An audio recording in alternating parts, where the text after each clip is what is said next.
Is it time? It is time for us to do what we have been doing, and that time is every day.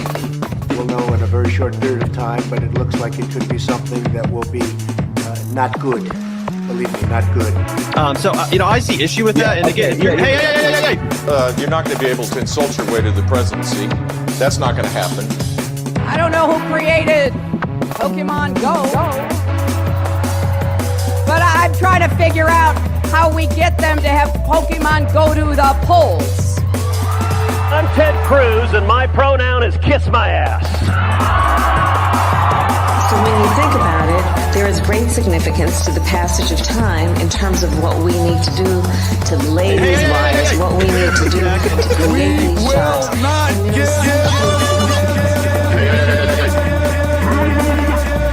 America is a nation that can be defined in a single word. I was going to foot. Not good. Believe me, not good.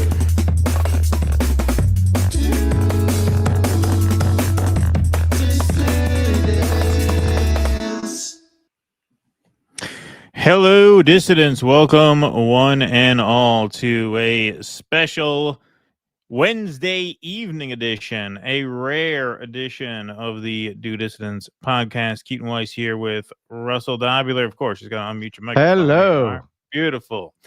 All right. So, hey, kind of feels weird to be here on a Wednesday night. For those expecting Misty Winston, fear not. She will be live tomorrow night. She switched slots with us this week. So thanks to Misty for that, because we are on the road starting tomorrow. Tomorrow, I am doing phase one of my travel, moving the family to an undisclosed and secure location while I go to St. Louis for the Uhuru documentary. We had a great production meeting with the Uhuru crew today.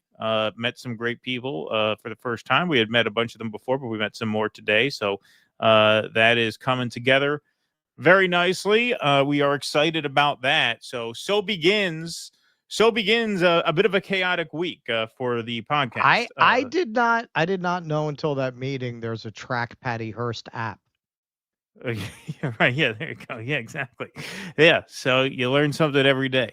But yeah, so it'll be a bit of a chaotic week this week. Although as of now, I think both our Sunday show and our Tuesday show should go off at their scheduled times. As of now, big asterisk in the world of filmmaking. As of now, is like, what did they say in Seinfeld? Barring any unforeseen developments. That was always a hint that something was going to go wrong.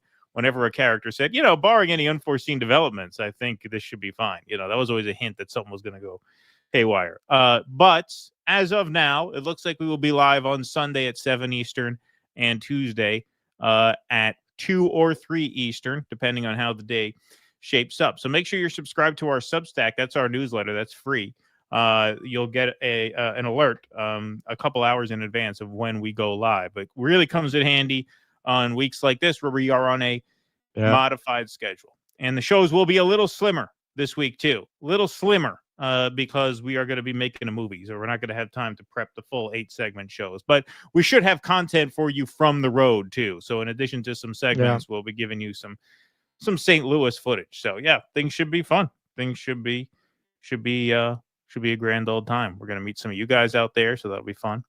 So yeah, exciting stuff, fun stuff. 487 strong in the YouTube chat, 173 filing in over on Rumble. Let's smash that like button tonight. This is an off time for us, so we got to work that algorithm tonight if we want to crowd. Work it, baby. Work it.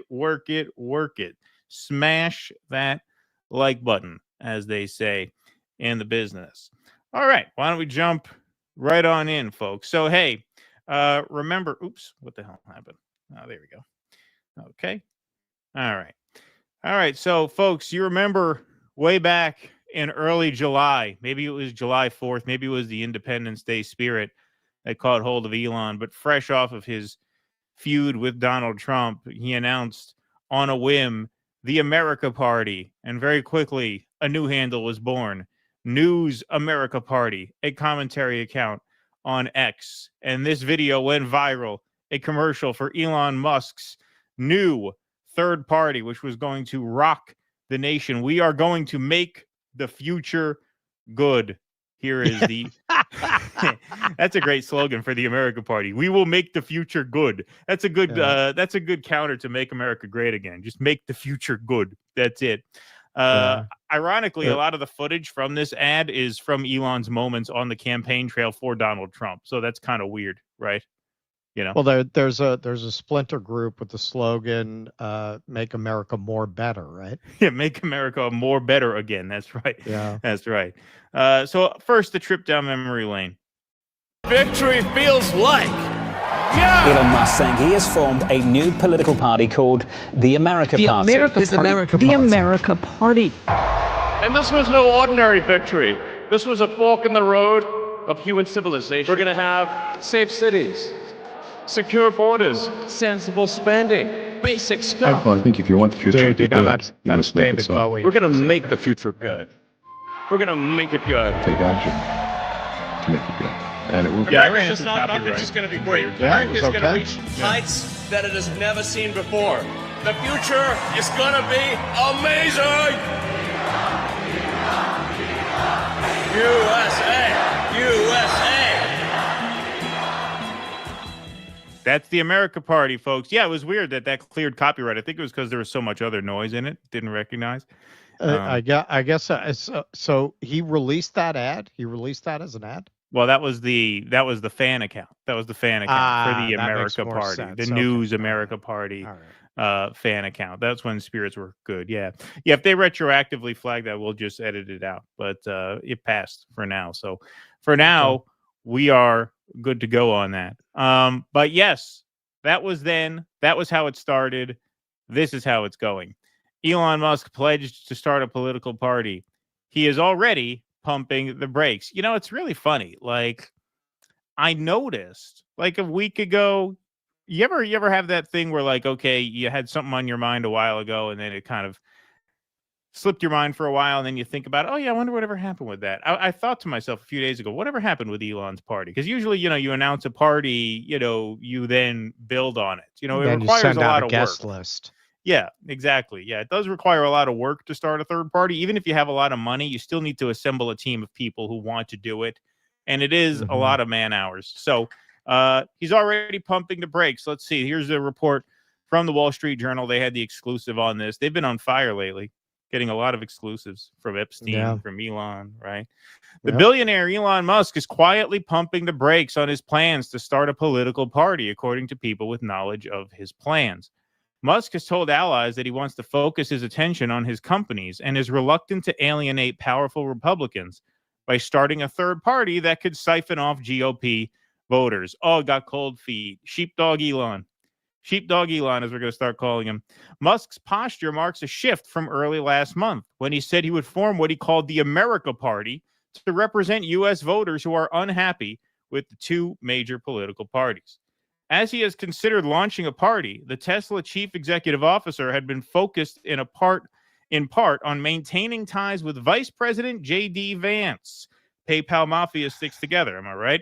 Who is widely seen as a potential heir to the MAGA political movement. Musk has stayed in touch with Vance in recent weeks, and he has acknowledged to associates that if he goes ahead with forming a political party, he would damage his relationship with the vice president, the people said. Musk and his associate have told people close to him that he's considering using some of his vast financial resources to back Vance if he decides to run for president in 2028, some of the people said. Musk spent close to $300 million to support Trump and other Republicans in the 2024 election. Musk's allies said he hasn't formally ruled out creating a new party and could change his mind as the midterm elections near. But Musk and his team haven't engaged with many prominent individuals who have voiced support for the idea of a new party or could be a crucial resource to help it get off the ground, including by assisting with getting on the ballot in crucial states. His associates canceled a late July call with an outside group that specializes in organizing third-party campaigns, according to a person with direct knowledge of the matter. Participants were told that the meeting was canceled because Musk wanted to focus on running his businesses, the person said. Musk and his spokeswoman didn't respond to requests for comment. Remember that in a few moments. Well, this came as great news to Charlie Kirk, who reports Elon Musk is reportedly reconsidering his bid to launch a third party and instead put his support behind Vice President JD Vance should he decide to run, per a new report from the Wall Street Journal. We'll have to wait for confirmation from Elon, but this would be very positive news for the country, if true. Nick Fuentes says, oh, so that's why Elon Musk was calling me a Fed last week. Now it all makes sense. Yeah, people have been noticing something's fishy on X here. So Sean King reports in the middle of the night, Elon Musk deleted every single tweet I've made about the Israeli pedo Tom Alexandrovich that was arrested in Las Vegas for sex crimes against children. All of them. Every retweet, every link to my articles, gone. In response to that, Israel Exposed reports X has been quietly deleting war crime videos without notification or flagging the posts like this, which is strange because you know what we always said about Elon and X? We would have said for all of Elon's faults and for all of X's faults, you could find those kinds of disturbing videos of Israeli war crimes on Twitter, where you certainly couldn't find them on Instagram or Facebook or really any other online platform, not TikTok. So Unusual Whales tweets out Elon Musk reportedly eases off plans for a new political party, Wall Street Journal says. Now, Elon denied to comment on the Wall Street Journal piece. They reached out to him and they declined to comment. But he did comment on the Unusual Whales tweet. He says, nothing Wall Street Journal says should ever be thought of as true. Well, it's interesting. You didn't tell them that. You didn't deny it when they reached out for comment. You simply ignored it. Well, they got him between ketamine binges. Yeah, right. Yeah, exactly. For Vance, keeping Musk on his side could prove to be pivotal for his potential presidential ambitions. In 2024, Musk's Political Action Committee, America PAC, spent millions in battleground states such as Pennsylvania to help Trump win. Asked for comment, a spokesman for Vance pointed to an interview the vice president did this month with the Gateway Pundit, a conservative website.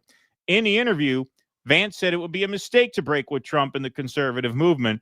So my hope is that by the time of the midterms, he's kind of come back into the fold, Vance said. So here's the video of that. Relationship right now with the Trump White House, though. My argument to Elon is like you're not going to be on the left, right? Even if you wanted to be, and he doesn't, they're not going to have you back. That ship has sailed. And so I really think it's a mistake for him to try to break from the president. So my hope is that by the time of the midterms, he's kind of come back into the fold. But yeah, I don't know that he would take my call right now about anything. Really? I'm sure he would. I kid. I'm sure he would take my call. But obviously, the drama around him and the White House over the last couple of months. Again, my hope is that just kind of cools down a little bit because he did help us a lot in the election. The president even says it was great. He's kind of like the Michael Tracy of the Republican Party right now. You know, people really want him around. He's just trolling. He's kind of on the outs. Nobody knows if he means it or not.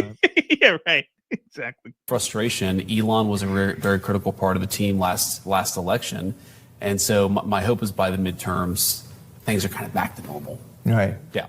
That would be nice. We'll see. I was going to ask that question. Now I don't have well, to. That's right. You know, knock on wood. I'm always, my attitude is I try to be sort of pretty Big Ten about this stuff. Like if you're patriotic, you're not trying to stick your knife. If you have a lot of money, I mean, if you're patriotic, you know, then we kind of like to keep you in the fold. In the back if of you're the part of the president, PayPal you're not trying mafia. to betray the movement. I don't care about these like minor little disagreements and issues. We have to kind of win with the whole movement together. And that's kind of the attitude that I try to take.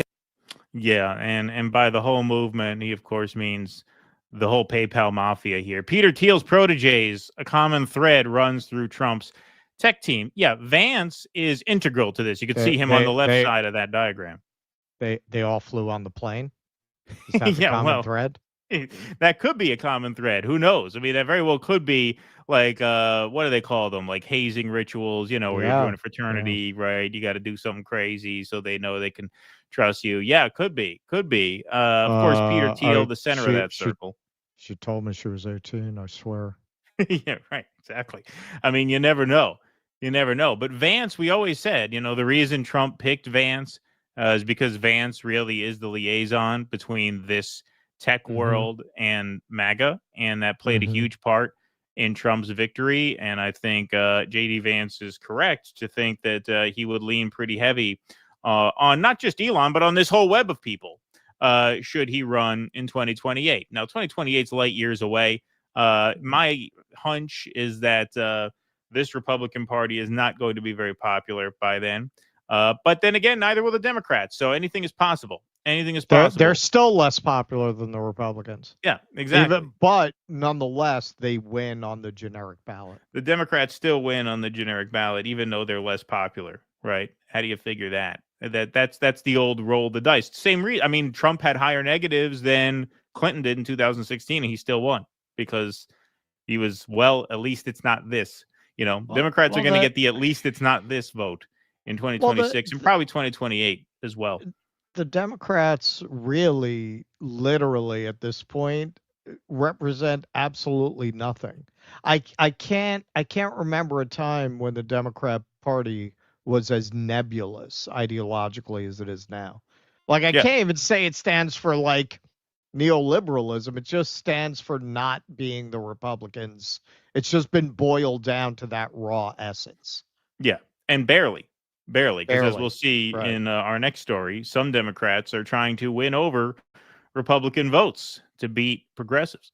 Others who support the idea, meaning who support the America Party, haven't heard from Musk. Billionaire entrepreneur Mark Cuban endorsed the idea of Musk's new political party after the Tesla CEO made his July announcement. Cuban told the Journal in a recent email that he hasn't spoken to Musk or his team about the new party. Some of Musk's own political advisors haven't had conversations with the Tesla CEO or his inner circle about helping him form a political party, according to a person with direct knowledge of the matter. Veterans of Republican political campaigns said Musk would have trouble hiring the network of GOP advisors that he relied on during the 2024 election as he spent millions to boost Trump. If those same advisors helped him establish a party, the Republicans said, they would risk permanently damaging their relationship with Trump and his allies. Yeah, no shit. And that was always going to be one of the major barriers towards this America Party getting off the ground. So my first theory when I heard this is that I am the political cooler because, when Elon said he was launching this, my reaction was great. Go, Elon, go. The more chaos we can put into the electoral system, the better. I was all for it. But what did I say at the time? I said I'd be surprised if this actually comes together. Because, it's one thing to be the world's richest man. It's one thing to have the resources to put together something. It's another thing to actually staff it and make it run. And at the end of the day, politics, as much as politics has been corrupted by big money is still not a substitute for political action. You still need the boots on the ground to go and get the signatures and get the ballot access state by state, jurisdiction by jurisdiction. It takes a lot of work. Now, if you have a ton of money, you can hire people to do that work. That's where the advantage comes in. But you still have to hire people to do that work. It still takes a big commitment, which I don't think Elon really has. Now he wants to go back to doing what he did before, July of 2024. That's the other thing. He wasn't like a years-long veteran of the Trump campaign. He joined in the home stretch of the 2024 campaign cycle. And yeah, in his case, he would have been relying on a lot of people who are already in the Republican network, which means in order for this to get off the ground, he'd have to give that money to people who are willing to burn their bridges entirely and permanently with the Republican Party. And if these are career political operatives that he maybe had access to because of his immense wealth, you still have to get them to say, okay, I'm going to abandon my life's work of rising within the ranks of the GOP and take a flyer on this drug addict, to put things very plainly. Like, he doesn't scream stability in the way that, like, you would risk your entire career to take a flyer on Elon Musk's new third party. And so I always sensed that he would either lose interest or just not be able to pull together all of the moving parts. And it seems like that has happened. And in addition to that, Vance is PayPal Mafia. Elon is PayPal Mafia. These tech guys stick together. That is the real agenda. It's not the MAGA agenda. It's the PayPal Mafia presidency, as Whitney Webb writes. And so for those reasons, it's not terribly surprising that this America Party seems to be fizzling out before it starts. Yeah, when you just look at this fighting among them, this is why I always compare it to the French nobility. For the voters to be looking at this and thinking it really has anything to do with improving their lives, that's the peasant mind, man. This is internecine fighting among elites at a moment when there are too many elites and not enough positions. As I mentioned, I've been reading Peter Turchin, and I think he nails that. Even if you look at what's going on with the DEI, I can't remember the name of the writer. There was a journalist who did a great article about how a lot of the critical theory stuff was actually a way of creating new jobs for the children of the elites in an environment where they need new jobs, they need a whole new field in order. And, you create DEI departments. It was a way of giving jobs to their excess elites. If you look at a lot of what the Trump people are doing, it's in keeping with that vision. Okay, so they're dismantling the new jobs for the children of their enemies, and they're creating new jobs for their own, which tend to be oriented around censorship of the kind that they like, creating a security state infrastructure via ICE, which is more what they endorse. And whenever you have this kind of mass suffering, it's always easier to pitch people on the idea of revenge and it's somebody's fault and we're going to make things really good for you. And what does that usually mean at best? It means you're going to be the Rottweilers for the elites, right? We're going to make you cops. We're going to make you soldiers. We're going to make you enforcers of our will and our interests, and they sell that to the peasants as empowerment and opportunity. But really what's ultimately going on behind the scenes is a fight between two wings of plutocracy. The idea of defending democracy. Anyone who talks to you in terms of defending democracy, you should immediately not trust, because they're selling you something.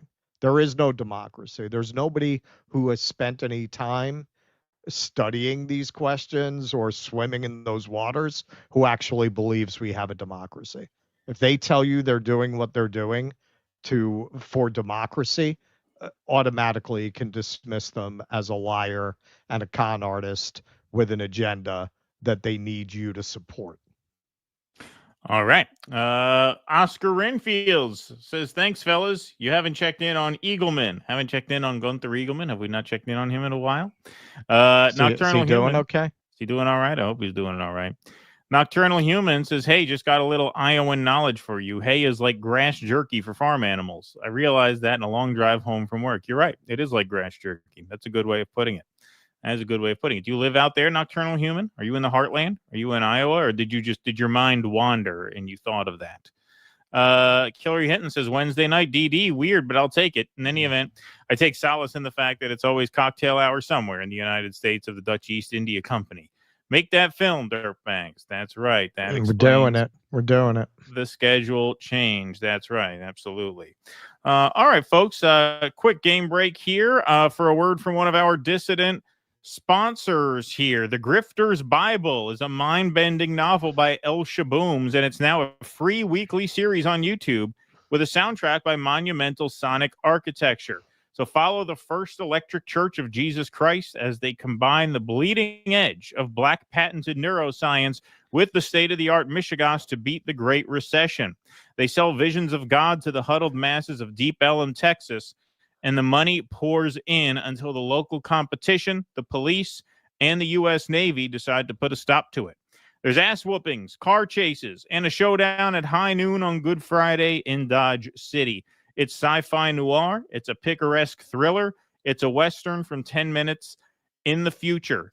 It's The Grifter's Bible, and it's a film series by El Shabooms with a soundtrack by Monumental Sonic Architecture.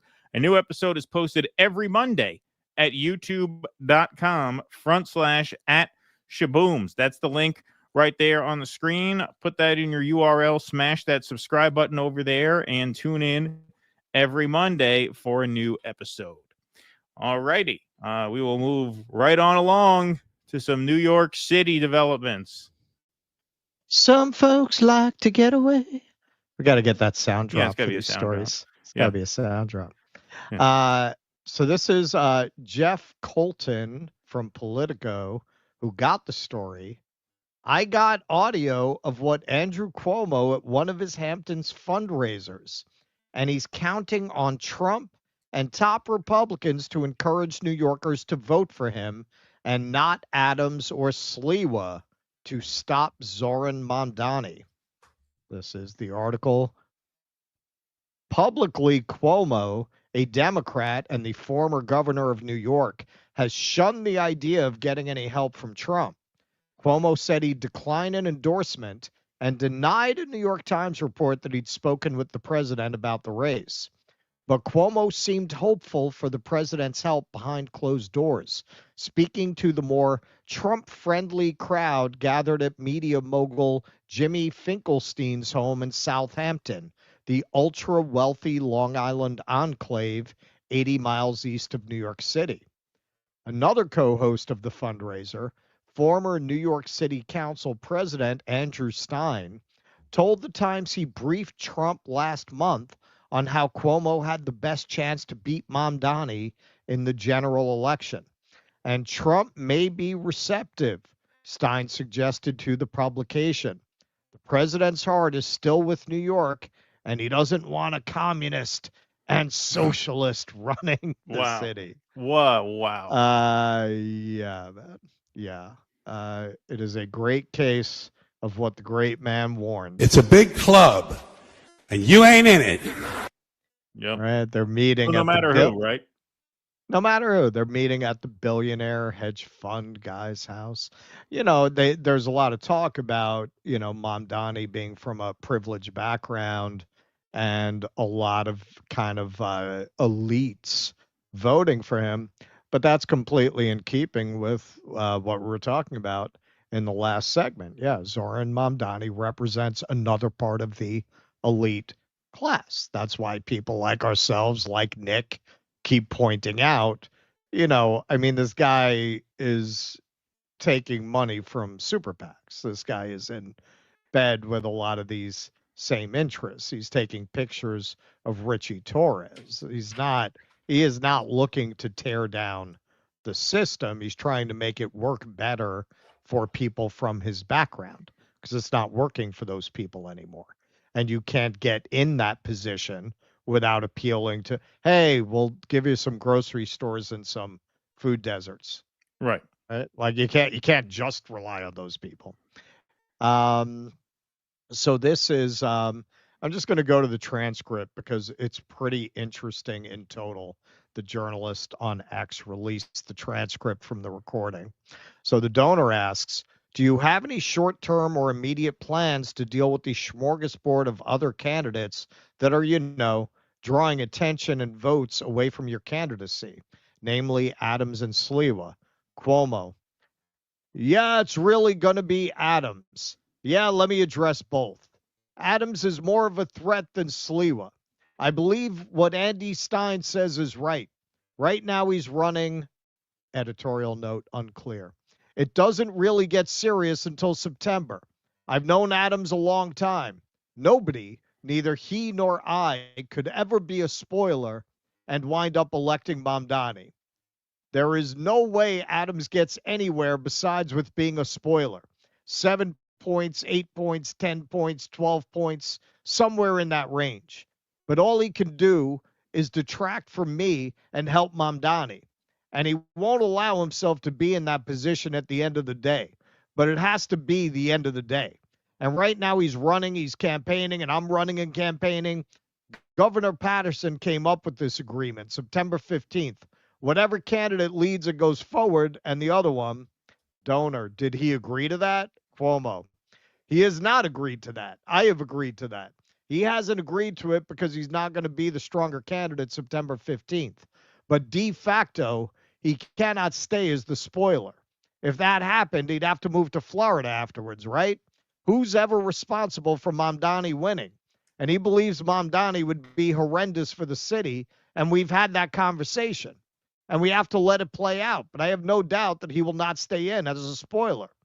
Sliwa could stay in. But Sliwa, I think, is minimized because I think the top Republicans will say, don't vote for Sliwa. And I think we'll minimize him to go down to single digits. He runs every year, Curtis Sliwa. Trump says he's the jerk with the red beret. But I think we can minimize, he's very Trumpian when you actually look at how he speaks about people. But I think we can minimize his vote because he'll never be a serious candidate. And Trump himself, as well as top Republicans, will say the goal is to stop Mamdani. And you'll be wasting your vote on Sliwa. So I feel good about that. All right. Well, Sliwa, for those of you who are uninitiated here in New York, Sliwa, like a lot of people that as a New Yorker you might not like, you have to concede, he's one of our kids. He is a pure product of New York. Oh, yeah. So Sliwa founded the Guardian Angels back in the 70s. This is the Warriors era. This is the height of crime in New York and hysteria around crime and fear around crime. He created basically a vigilante group that would patrol the subways, and they still do it. It still exists. It's not as big a thing as it was back then. So this is Sliwa taking on his opponents in true New York fashion. Eric Adams is damaged goods. Every day a new case of corruption in the police department. They believe he's corrupt. Andrew Cuomo is a creep, slapping fannies and killing grannies. Everybody likes Curtis Sliwa. My favorable ratings are the highest in this election cycle. So get. He's not wrong. Like within New York, he's a New York character. Nobody dislikes Curtis Sliwa. Well, he's a radio host. It doesn't mean they're going to vote for him. Yeah, he's a radio host. He's got a lot of shtick. He's got a certain charisma. You can see him on the radio. I just want to say very quickly, notice in that transcript of the Cuomo talk, how they talk about Mamdani the way Democrats usually talk about Trump. Well, right. You got to get out because if you're a spoiler, then Mamdani is going to win. That's exactly how they talk about Trump usually. Oh, well, Jill Stein, you can't get on the ballot because you're going to be a spoiler and then it's going to go to Trump. They're talking about Mamdani the exact way they describe Donald Trump. And they're talking about Trump as though he's an ally in keeping Mamdani out. Right.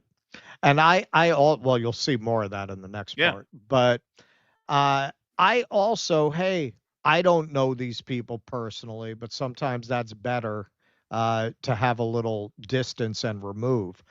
I don't think he's reading Eric Adams right. And maybe he doesn't believe that. Maybe he's just telling the donors that. Eric Adams, seems to have a legal interest in staying in this race because once he has nothing to offer Trump anymore, there's nothing to stop his Justice Department from going after him. They just filed new charges against one of his top people. Clearly, he's guilty of various crimes and misdemeanors that they're not charging him for, as long as he's the mayor of New York. So he's highly motivated to stay in on that level, and he's a douchebag. That's what I'm saying. If you're reading Eric Adams as a guy who's going to, as he sees it, put the city first, that's not that guy. That is not Eric Adams. His ego and his ambition will always come first. He's not going to step aside for Andrew Cuomo. I don't think he likes Andrew Cuomo. I don't think he respects Andrew Cuomo. And I don't think he really cares enough about anyone but himself to make a sacrifice play. Yeah, I don't think so either. And yeah, he's clearly has an incentive to stay in. You saw Tom Homan threaten him on Fox News. We'll be checking up on you. Hey, make sure you help it out with the deportation. We'll be checking up on you every now and then. He has every right to. We'll be watching you. Yeah, we'll be watching you. He has every reason to stay in. And look, I mean, Cuomo's polling a little ahead of Adams for now, but they're both polling so miserably that each one could make the case that the other one should drop out. Sure. You know what I mean? Yeah, like Cuomo's a little stronger, Yeah. but not Not anywhere much. near striking No. distance. That as well, we'll see. I have some polling numbers. Yeah. So this was really the Trump stuff, and you want to see big club, and you're not in it. It's all right here. Donor, are you and your team in conversation into the White House or the president about how he might influence the election in your favor? Because when you win, you're going to have to deal with the president. Cuomo, let's put it this way. I knew the president very well. I was governor for the first term. We've known each other 100 years. Queens boys. We go back to that with editorial note billionaire hedge fund manager John Paulson. With all of us back to Queens. I dealt with him as president when I was governor. We know each other very well. I know him. He knows me. We had tremendous fights. We also are capable of cooperating on projects that are good for New York. I believe there's a piece of him that actually wants redemption in New York. He feels that he was rejected by New York. We voted for Hillary Clinton. Former Mayor Bill de Blasio took his name off things. So I believe there will be opportunities to actually cooperate with him. I also believe that he's not going to want to fight with me in New York if he can avoid it. Okay, so the way he is selling this, in spite of what they tell you, Donald Trump is destroying democracies, an existential threat. Once you get in the room with the money people, and again with Mamdani, whatever shit he's talking, these guys have been around the block. They're no dummies. They know that if he gets 1/10 of what he's promising done, it would be a lot. They know that. In many ways for these kinds of people, it's on general principles. It's on general principles. Like you cannot in any way lift the weight of your boot off the neck of the peasants. Not even a rent freeze for a couple years. That's too much. That's too much. They can't take almost all. They have to take all. They have to always be the winners, and they have to always take all. And there cannot, to them, a guy like Mamdani getting elected, whatever the reality of what he would do, is a repudiation of them and the entire system that their position depends upon. They will not let one link in that chain go, or they'll fight tooth and nail to see to it that it doesn't, because inherently these people do not believe in the will of the people. They do not believe the people have a right to pick their leaders. The idea that someone they didn't sanction is going to get elected, Democrat, Republican, that shit, that all goes out the window. They all come together in the face of the slightest bit, really. It's a very slight bit of ideological opposition.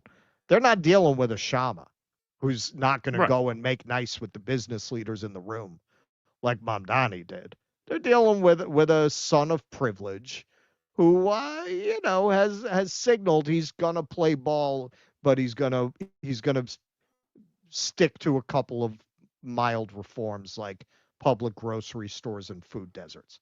He's not talking about socializing all the supermarkets. Yeah, and he'll chop your son's dick off for free. Well, that he's going to save you money. Yeah. Because it's usually the children of the elites who need that surgery. Yeah, exactly. Yeah. So a little bit more from the article.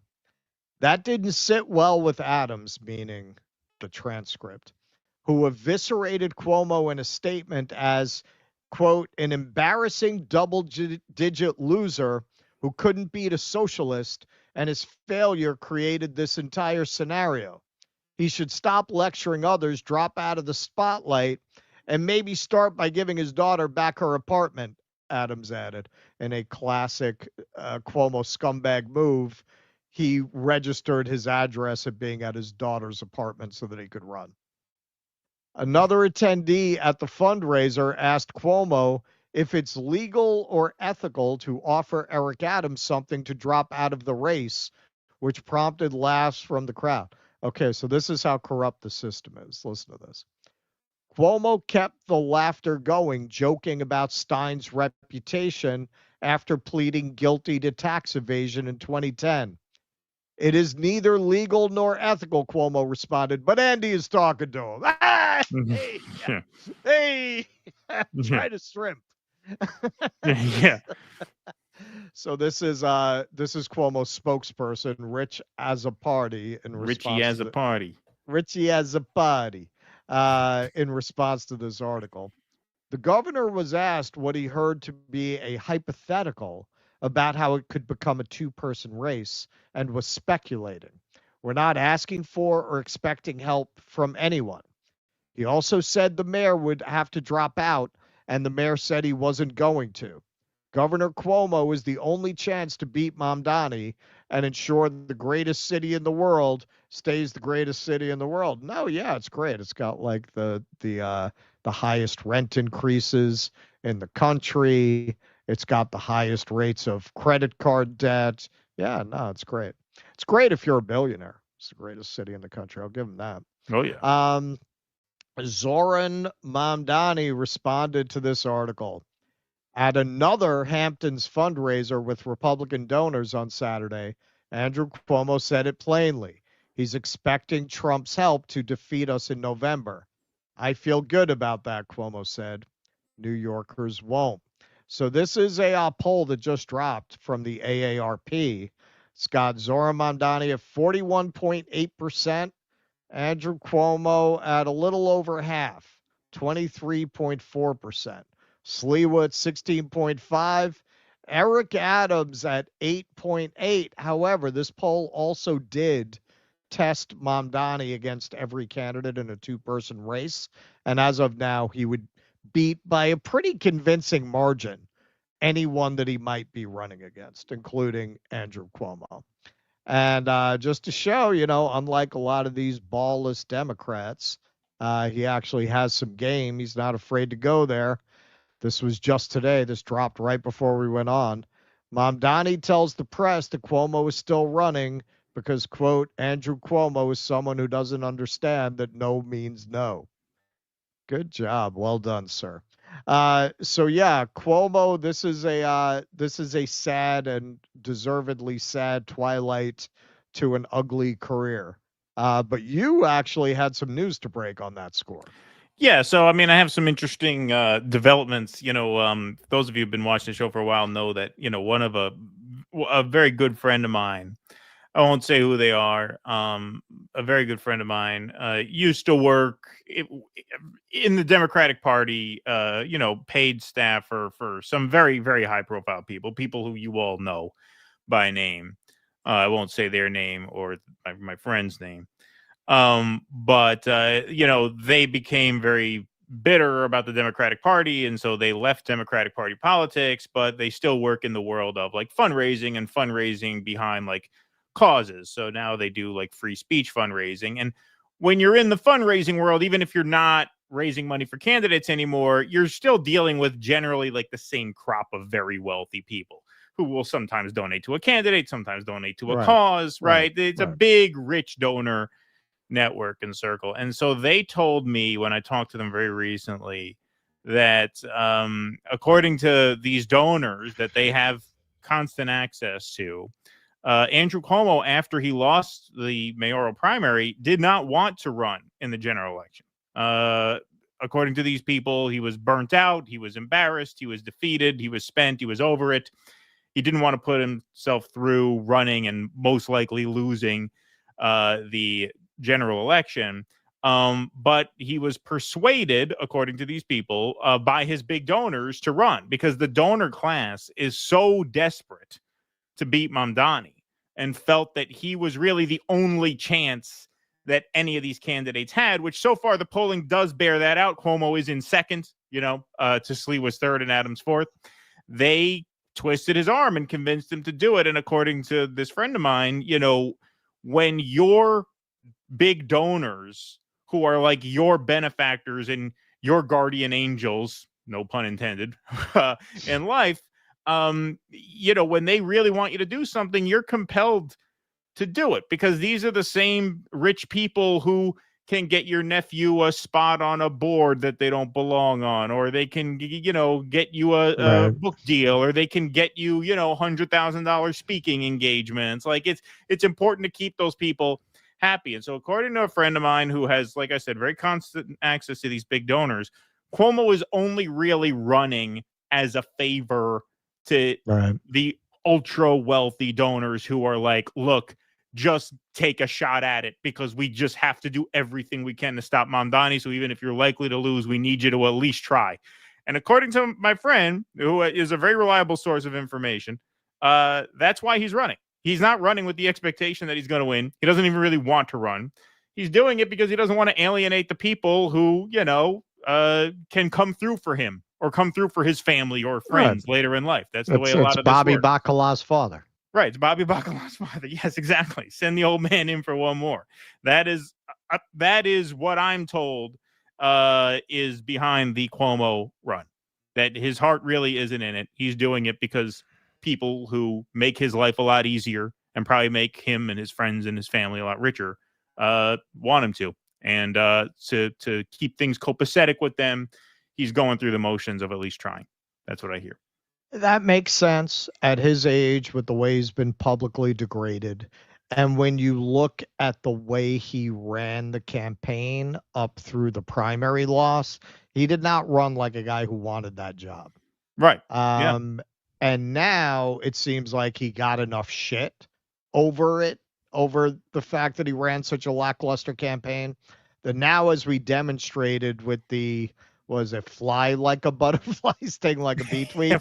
He's got a bunch of interns pretending that there's a combative Cuomo sitting there on Twitter. But there's absolutely no way a man Cuomo's age would have made that mistake. Right. So I've had a couple books sitting on my desk for a while. I keep meaning to bring up when we cover these New York stories.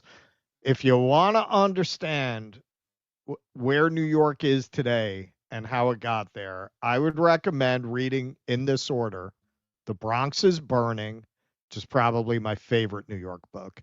It's about the darkest days of the 70s in New York City from many different angles, from the career of Reggie Jackson and what he represented in the city at that time to obviously the burning Bronx and actually the race between Mario Cuomo and Ed Koch for mayor at that time, Andrew Cuomo's father. That's also dealt with in the book, how they were kind of running against each other about NIMBYism, because you had all these liberals who really didn't want housing projects in their neighborhood. That was a big flashpoint in the race. And then the gentrification New York that followed, Vanishing New York, is great. So if you want to understand this race, like really understand the nuances of what's going on here, why a guy like Mamdani would be doing as well as he is, and also understand what people like Sliwa or Adams are invoking when they're saying, we don't want to go back to the bad old days. Those two books will really key you into this race if you're interested. There you go. Yes, Russell was telling me he's been meaning to recommend those books every Mamdani segment we've done, and finally remembered. There you go. Yep. There you go. So now you can get them off your table and put them back on the shelf. Yes. Back in rotation. All right. We will move right on along here. Furrow Squeen says, I've just been sobbing so badly that even my heartless cat came to see what was wrong. She wanted treats. Judge Garcia, I know what you mean, Caprio, has died. Every time someone nice dies, so does a piece of humanity. So sad. Yeah, I heard that. What was he, 88? He was up there. Judge Caprio. Sorry, I was distracted. That is okay. Furrow Squeen.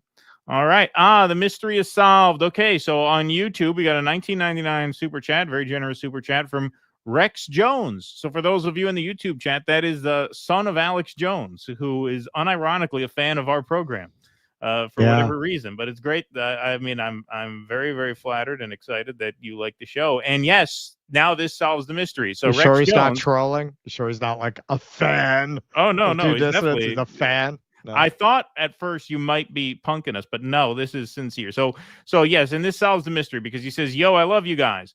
I lost access to my original account.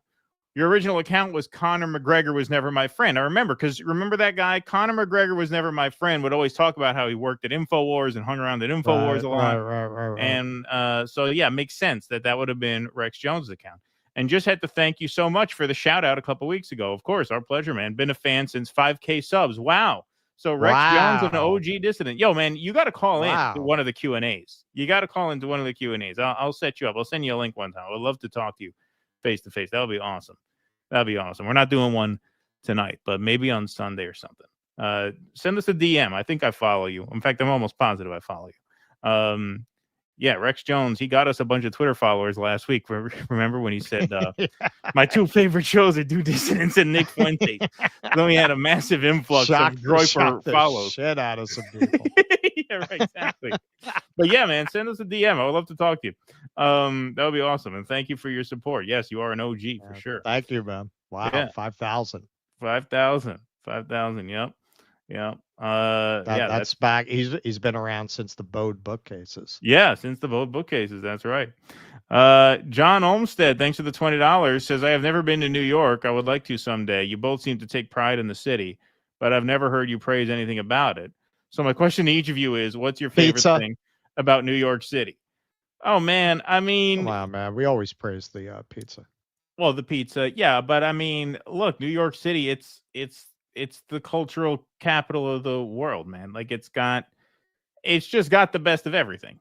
It's got the best, you get the museums, the Bronx Zoo, I mean, on and on and on.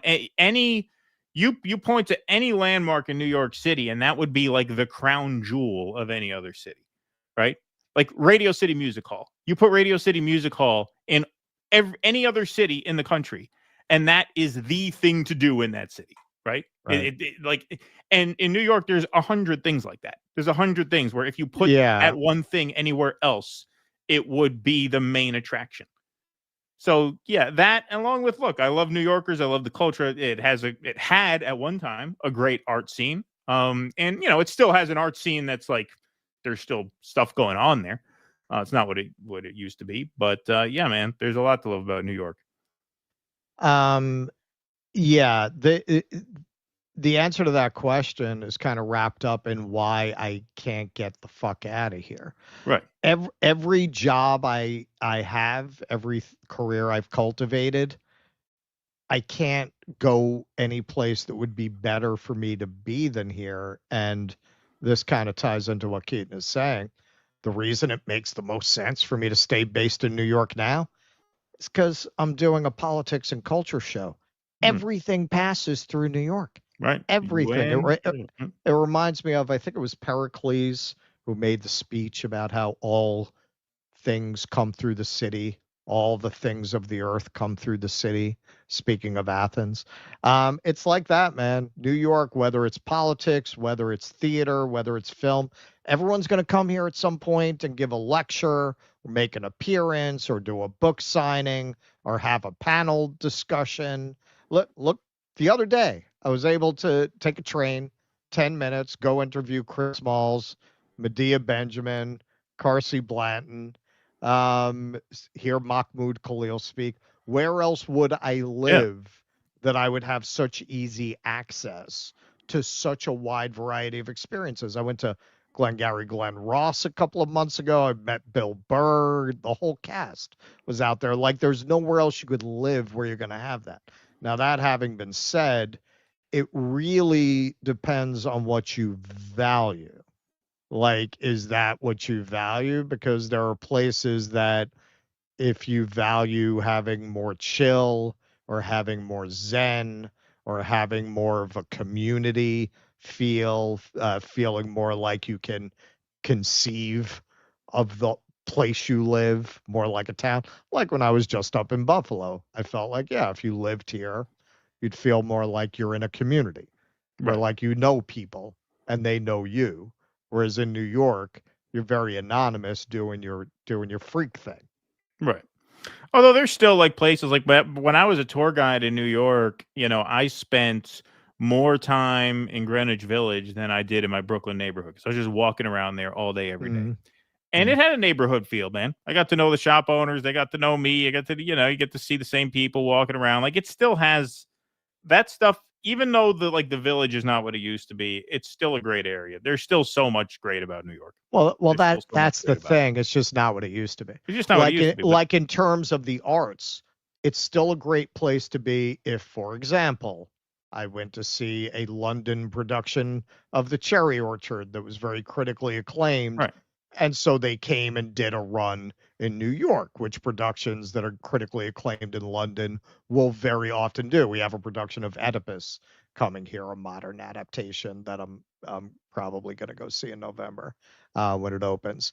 But where New York has collapsed is the incubators, the independent spaces. Those things are gone. Those things Right. are gone. It's real. You know what it's like in New York?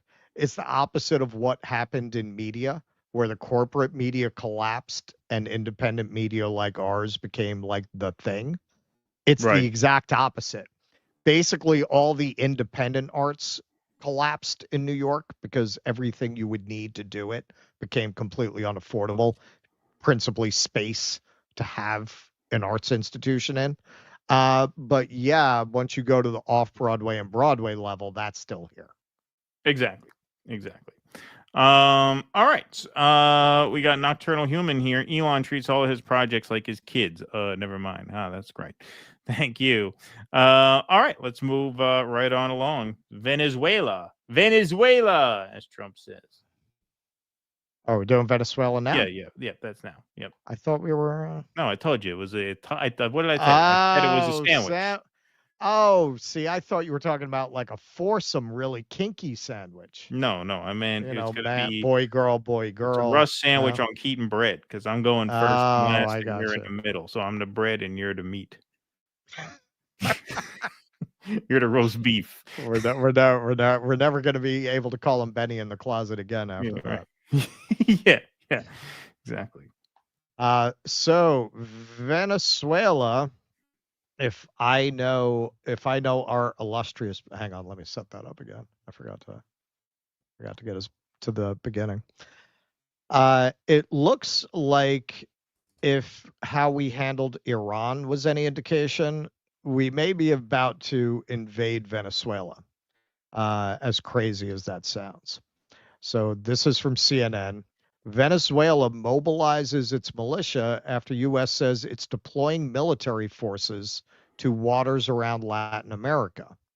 Venezuelan President Nicolas Maduro announced on Monday the deployment of 4.5 million militiamen throughout the country, assuring that, quote, no empire will touch the sacred soil of Venezuela, after the United States doubled the reward for information leading to his arrest and increased the number of troops sailing around Latin America and the Caribbean.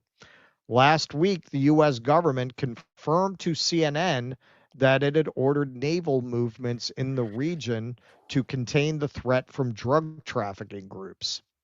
On Monday, Reuters reported that 3 U.S. Navy destroyers and some 4,000 military personnel would arrive at the edge of Venezuela's territorial waters within the next 36 hours. So that would be about today. Yeah, they'd be getting about there. now.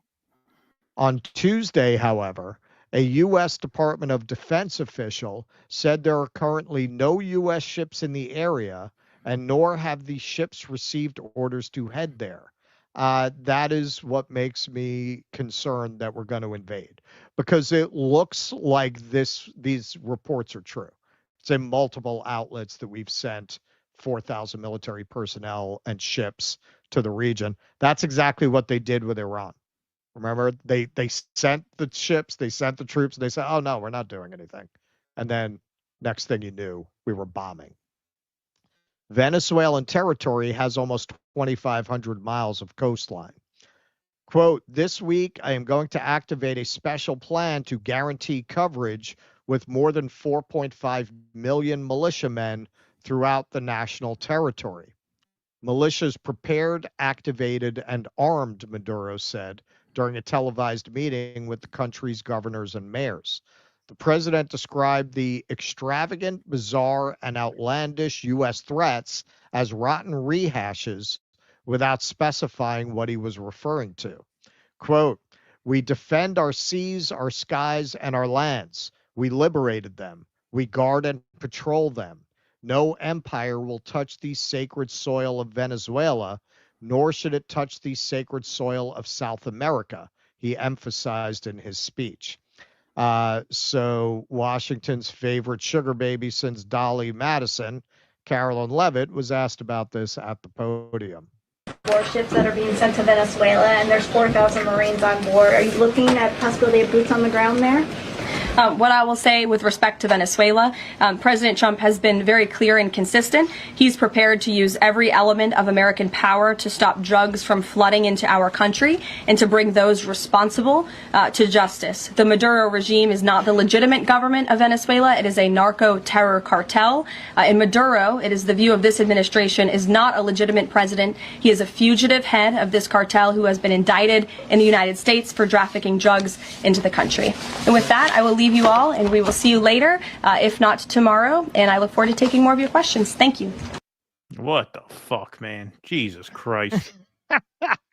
Okay, so this is a little map just to give you an idea of how absurd it is to the United States for the United States to accuse anyone of being a threat to peace in the region. El Nacio posted this. There's a translation. Venezuela is a danger to the region.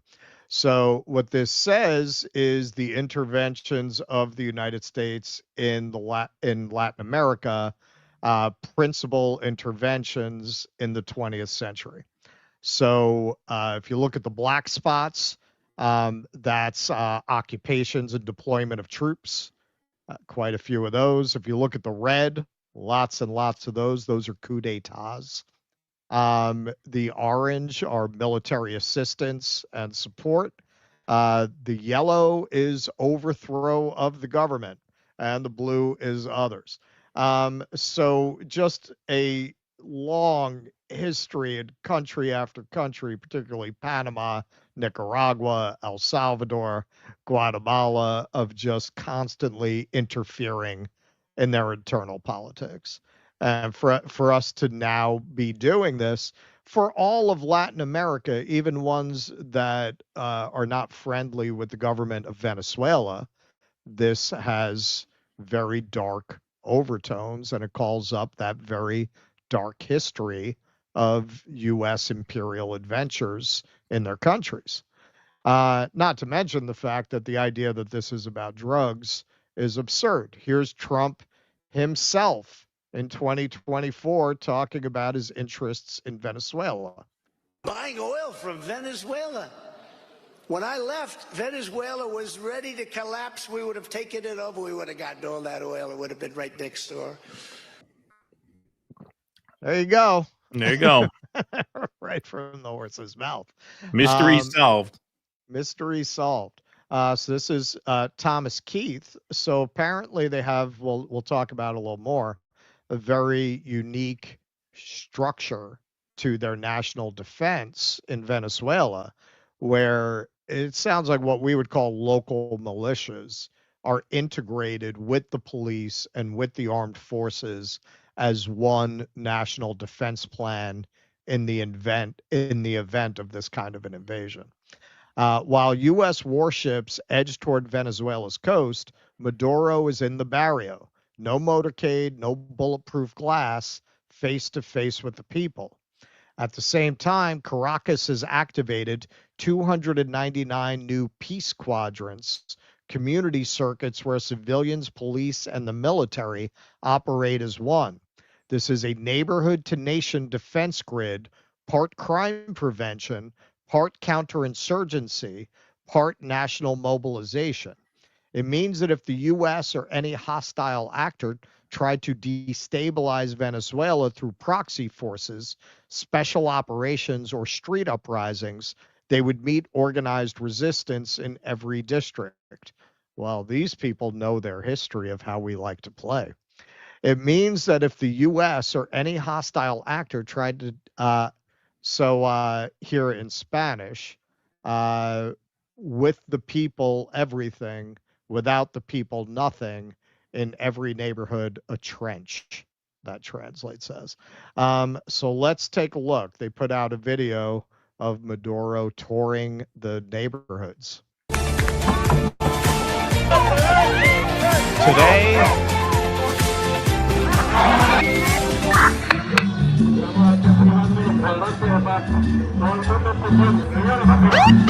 Hoy activamos los We're activating peace quadrants, one for each community, circuit in Caracas, capital of the Bolivarian Republic of Venezuela, a peace quadrant in perfect union of people, military, and police in 299 territories of 299 community circuits.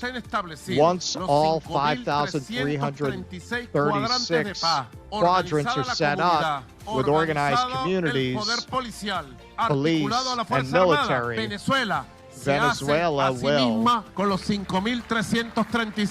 cuadrantes de paz, tendremos una patria inexpugnable. Esto no es copia ni calco de nadie. En Venezuela mandamos los venezolanos. Los mandos de nuestras fuerzas militares y policiales son nuestros profesionales. Felicitaciones y quedan activados oficialmente los 299 nuevos peace quadrants of Caracas are now officially activated. Let your will be done. Right? I thought you said, let's get it done. Oh, let's get it done. I looked away because... Maybe he said, let's roll. Maybe that's borrowed from 9/11. Yeah. Let's roll. So, yeah, it looks like, at least in that video, the people are very enthusiastic. And, hey, people don't like being invaded by outside imperial powers. You know, we've just seen that in Iran. A lot of people have pointed out a lot of the population of Iran is secular, and would like to see a change in the government. But when you start putting that kind of outside pressure on the population, they don't want to side with you. That would make them traitors against their country. They want to settle their own business. They want to settle their own affairs. So is everybody out there an enthusiastic supporter of Maduro? We don't know. I'm not saying they aren't. But I think even people who may not be are going to tend to rally to their leader in the face of U.S. imperialism. Well, yeah, this is what makes it so stupid. Even if you buy into every assumption of the empire about the moral imperative to start a war with fucking Venezuela out of nowhere, even if you believe in that assumption, it's stupid because you create more support for these people. Of course, when you do. You put the whole society under that kind of pressure. Of course, especially given the history of the United States in that region. Yeah, of course. The Venezuelan militia, which was created in 2005 by the late President Hugo Chavez and formally established in 2010, is part of the Bolivarian National Armed Forces and has as its vision the incorporation of the organized people to guarantee the comprehensive defense of the nation. Maduro said he will move forward with a plan to activate peasant and worker militias. Peasant does not have the negative connotations that we impart to it here. Right. In You're all not talking about end wokeness. No, they're not talking about that. In all factories and workplaces in the country, missiles and rifles for the working class to defend our homeland, he said. The Venezuelan Ministry of Defense says on its website that the FANB is made up of around 95,000 to 150,000 active combatants and a growing national militia made up of hundreds of thousands of people capable of serving as reservists. The Global Firepower website, which specializes in military analysis and uses official statistics or makes estimates when they are not available, ranks Venezuela 50th in military power in the 2025 ranking among 145 countries. The U.S. ranks first, Russia second, and China third. That's interesting. I would have thought China would be second at this point. A few weeks ago, the Trump administration doubled the reward to $50 million for information leading to the arrest of Maduro, whom it described as, quote, one of the world's largest drug traffickers, head of the Cartel of the Suns, and a threat to U.S. national security.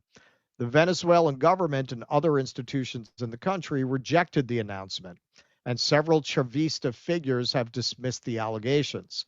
Interior Minister Diosdado Cabello has said that the Cartel de los Soles is an invention of the U.S., and the defense minister, Vladimir Padrino Lopez, has categorically rejected Washington's ridiculous accusations.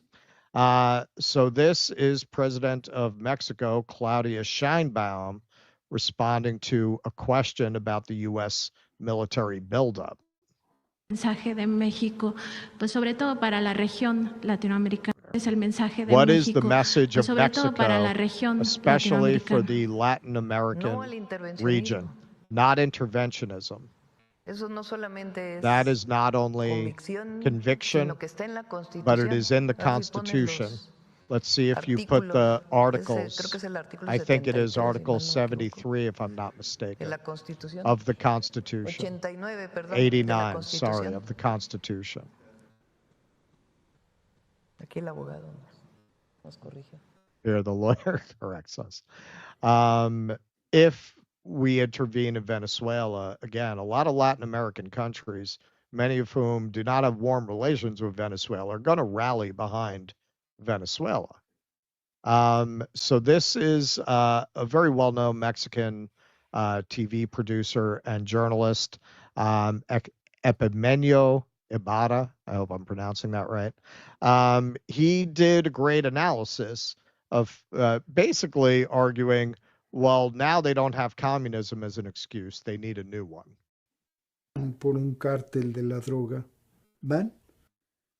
No van por un They cártel don't de la go droga. for a drug Por el cartel. petróleo de Venezuela. They go for No buscan Venezuela's salvar oil. a las They y don't los seek to jóvenes save the que en young las people calles de who sus die in the ciudades streets of mueren a their causa cities del fentanilo. because of fentanyl. Buscan cumplir They con seek ese to fulfill that destino manifest manifiesto que destiny según ellos, that, according los to them, liberales dentro the del liberals Partido within Republicano the y los Republican demócratas Party and the dieron la Democrats espalda.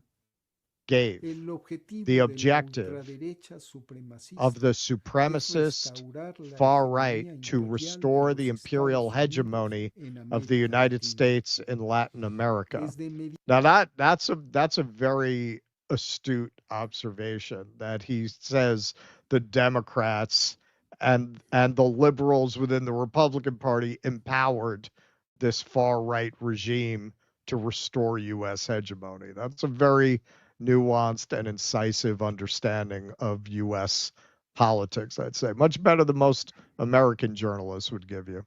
del siglo XX hasta los de los Estados Unidos en América Latina. Desde mediados del The siglo mid XX 20th hasta century los primeros años de until este the siglo, early years el of this pretexto century, para, the como decía pretext José Martí, for, as Jose Marti extenderse said, por las Antillas extending y through the caer con esa Antillas fuerza sobre and nuestras falling with that tierras en force América on our fue lands of impedir America que el was to comunismo prevent se communism instalara en su from patio settling trasero. in its backyard. Ahora es la Now lucha contra it los is the fight cárteles against de la drug droga. cartels. A la doctrina The de national seguridad security nacional la doctrine sustituye is la replaced cruzada by the contra el crusade narcoterrorismo. against drug Por terrorism. eso, That's it. Exactly. That's it. Yep. That's it right there. They can't blame communism anymore. So this is going to be the new excuse. And in the end, and this graphic captures this very well, I don't think most people really understand how much oil Venezuela has. Venezuela has not only more oil than any other country on earth, it has more oil than any other country on earth by a large margin. This graphic kind of spells that out. And something you'll notice as they go through this, all of these countries that have enormous oil reserves, we either have hostile political relationships with them, we've turned them into failed states, or they're client states, with the exception of Canada, which we want to make the 51st state. But other than that, you will notice a pattern.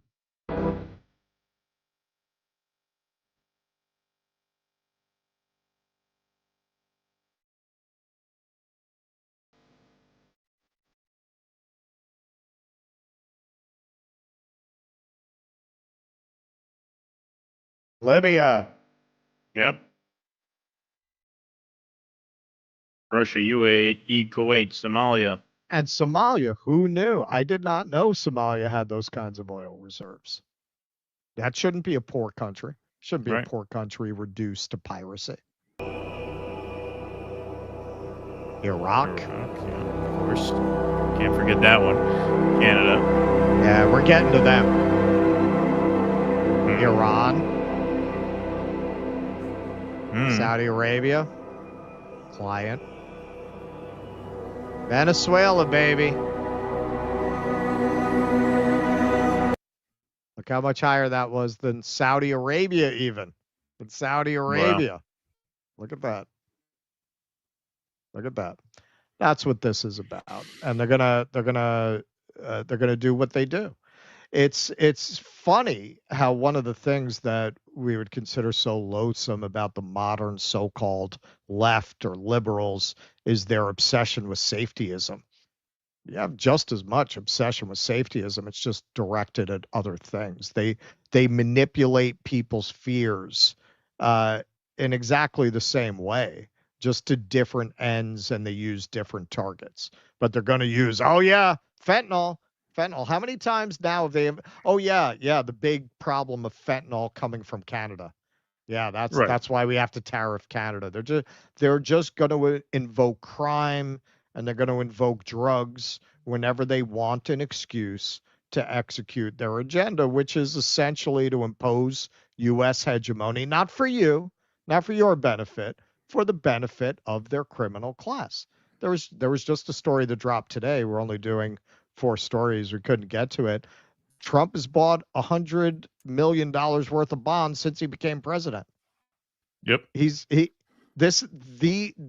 are bond values that, as the chief executive, especially with the way he has largely neutralized Congress and is stacking the courts, I mean, he can just very easily manipulate domestic policy to increase the value of these bonds. Like that's what this is all about. This is all about cementing the power of people in his class and the people who funded his campaign. Yeah. And this doesn't feel like a peace presidency to me. Not by a long shot. Especially if, these South American countries do rally to Venezuela's defense. It seems like we're not going to stop until he is deposed. Trump tried to coup Venezuela in his first term. Yep. Didn't work. They tried to after this last election. Didn't work. And now here we are again. They're clearly just not going to stop. And yeah, whatever they tell you it's all about that oil. That's what it's all about. Obviously. Yep. Obviously. They cannot, you saw in that list, we will not tolerate a country with large oil reserves that is not either a collapsed, failed state that we have brought about the collapse of, or a client state, or an antagonist, an enemy like Russia. Exactly. It's pretty ominous stuff, for sure. All right, folks. Hey, we're going to do our supporter scroll here to shout out our patrons. So if you like what we do here, you can help us do more of it by becoming a member. DoDissidents.com/Patreon/Substack and /locals. Without the people on this scroll, we would not be about to embark on our Uhuru documentary. That we can tell you for sure. So the way these projects happen is because of the stability that comes with the membership support. So DoDissidents.com/Patreon/Substack or /locals. For just $5 a month, you get bonus content, movie club live streams, post-game Q&As. You get call-in access every Sunday night to our regularly scheduled Q&A over on Rumble. You also get ad-free versions of these live streams emailed to you the day after they air live. So if you miss a show and you want to watch it back free of ad interruption, you get that emailed to you with membership. All for just $5 a month. It helps tremendously. You guys are the backbone of the show. So if you can become a member, we ask that you please do. DoDissidents.com/Patreon. Thanks to Jake for making those links up. Hillary Hinton says, you dirtbags should only release the Uhuru doc on limited edition serial numbered Betamax tapes that are only offered as gift purchases at Chick-fil-A. Trust me, this is a great idea. All right, we'll keep that. We will keep that in mind, Hillary Hinton. Thank you very much. YepX says, DD, can you reach out to Snow Himbo and Big Mad Crab on Twitter to be a guest on their new show, Pro Pilled? Yeah, we know both those guys. We like both those guys a lot. Yeah. I would love to go on Pro Pilled. That would be a lot of fun. Those guys are fun. So, yeah, I would go on anytime. We know Crab. We don't know Snow Himbo as well, but I think Snow Himbo is a patron. He's called into our Q&A a few times way back. Yeah. So, yeah, no, we like both those guys a lot. I would love to go on that show. It's a fun show, Matt by the Crab way. handled the camera for both my stream tours. Yeah, Mad Crab does some work with us. Yeah. So, yeah, we would love to go on. And by the way, you guys should go subscribe to Pro Pilled. It's a fun show. They do a good job over there.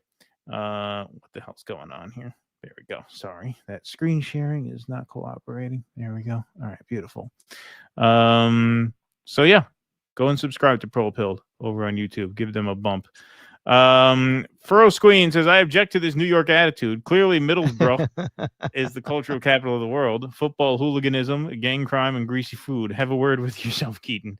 Jesus, thank you, Furrow Squeen. EO Shush says, I'm so glad we elected an anti-war president who's definitely not a PDF file who's controlled by Israel. Thank you very much. Veto P. So like Israel found its solution to Gaza, the U.S. has found its solution to the question of Venezuela. Cancer sucks. You guys rock. Yeah. Very, very terrible development for sure.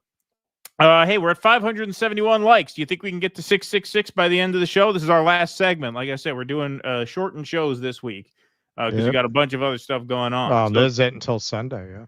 Yeah, this is it until Sunday. It's a race against time. Can we get to 666 likes? There's 1,439 of you in the YouTube room. We should be able to make that happen. So smash that like button right now, please, and thank you. Matrix, thanks to the $4.99, says Buttlick Strange. Is that your new signature sign-on, Matrix? Thank you. Steve Isidore, thanks to the $5, says drugs are to Venezuela what WMD were to Iraq. Yeah, exactly. Yep. Exactly. Rentier Oligarch, thanks to the $5, says sounds like Venezuela has activated their Minutemen as the invading empire looms. Historical irony. And Andy Gardner says, wow, crazy year. Am I right?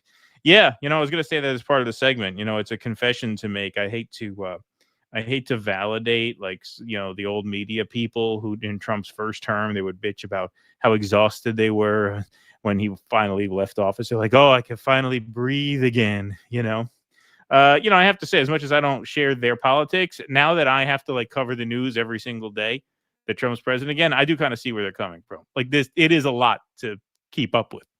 It moves very, very, very, very fast.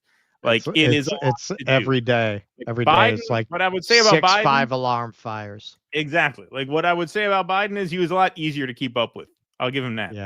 Yeah, much easier. Much slower pace. This is every day there's just a million things.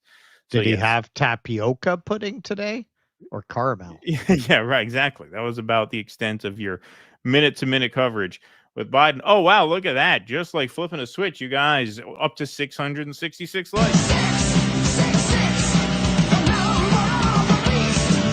You guys made that happen quick. 100. Best audience ever. Best audience ever. 100 of you guys hit that all at once. Good for you. Thanks, everybody, for being here tonight. Smash that like button. Smash that subscribe button.